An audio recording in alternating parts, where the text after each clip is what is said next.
أعوذ بالله من الشيطان الرجيم بسم الله الرحمن الرحيم وبينهم حجاب وعلى الأعراف رجال يعرفون كلا بسيماهم ونادوا أصحاب الجنة أن سلام عليكم لم يدخلوها وهم يطمعون فضرب بینہم بسور، اور ایمان والوں اور ان منافقین کے درمیان، کافروں کے درمیان ایک دیوار ہوگی. یہ جو دیوار ہے نا، یہ اس کے اندر تو جنت اور اس کے باہر جہنم کی طرف دو گئی، اور اس کے اوپر کا جو حصہ ہے اس دیوار کا یہ ہے آراف. اسی کو قرآن نے یہاں کہا ہے. یہ حجاب اور دیوار اسی چیز کا نام ہے. اور حصار، یہ جو بالائی حصہ اس کا ہوگا دیوار کا، یہ ہے اصل میں آراف. وَعَلَى الْأَعْرَافِ رِجَالٌ، اور اس آراف پر، آراف کا مطلب لغت میں آتا ہے کہ بلند مقام، اوپر کی جگہ. اس دیوار کے بالکل اوپر رجالن، کچھ مرد ہوں گے، اور وہ مرد جو ہیں وہ اس دیوار کے اوپر بیٹھے ہوئے ہیں. اور وہ کون ہیں؟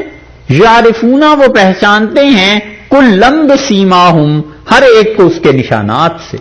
جو جنت میں ہیں ان کو بھی وہ نشان دیکھ کے وہاں سے پہچان لیتے ہیں کہ اچھا یہ جنت میں جا رہا ہے. اس کے چہرے کا نور، اللہ کے ساتھ تعلق، اس کی خوشی، اس کو تو محشر میں کچھ پتہ ہی نہیں چلا یہ جنت میں جا رہا ہے. اور دوسری طرف اس کے چہرے کی سیاہی، منافقت، نفاق، کفر اور اللہ کی طرف سے مار، اچھا یہ جہنم میں جا رہے ہیں. یہ لوگ کون ہوں گے؟ بہت کچھ اس پہ مفسرین نے لکھا ہے، لیکن ساری باتوں کا خلاصہ یہ ہے کہ ان لوگوں کی نیکیاں اور گناہ برابر برابر کے ہو جائیں گے. نہ تو اتنی زیادہ نیکیاں ہوں گی کہ جنت میں جا سکیں، اور نہ ہی اتنے گناہ ہوں گے کہ انہیں جہنم میں پھینکا جائے، بس درمیان میں آ جائیں گے. یہ چیزیں ان کے ساتھ ہو جائیں گی، اور یہ لوگ بیٹھے ہوئے ہوں گے اور اس کو دیکھ رہے ہوں گے. عام طور پر صحابہ کرام رضی اللہ عنہم یہی کہتے تھے، اور تابعین بھی، وہ آراف کے بارے میں کہ یہ وہ لوگ ہیں جن کی نیکیاں اور گناہ برابر برابر ہو گئے. اور بعض نے کہا ہے کہ یہ انبیاء علیہ السلام ہوں گے. بعض لوگوں نے یہ بھی اس کی تفسیر کیا ہے، لیکن عام طور پہ مفسرین اس طرف گئے ہیں کہ ایسے آدمی یعرفون کلم بسیماہم، یہ پہچان رہے ہوں گے ہر طرف کے لوگوں کو. یہ سیماہم جو ہے نا، کہ ان کے آثار، ان کی نشانیاں، یہ نشانیوں سے پہچانے جاتے ہیں.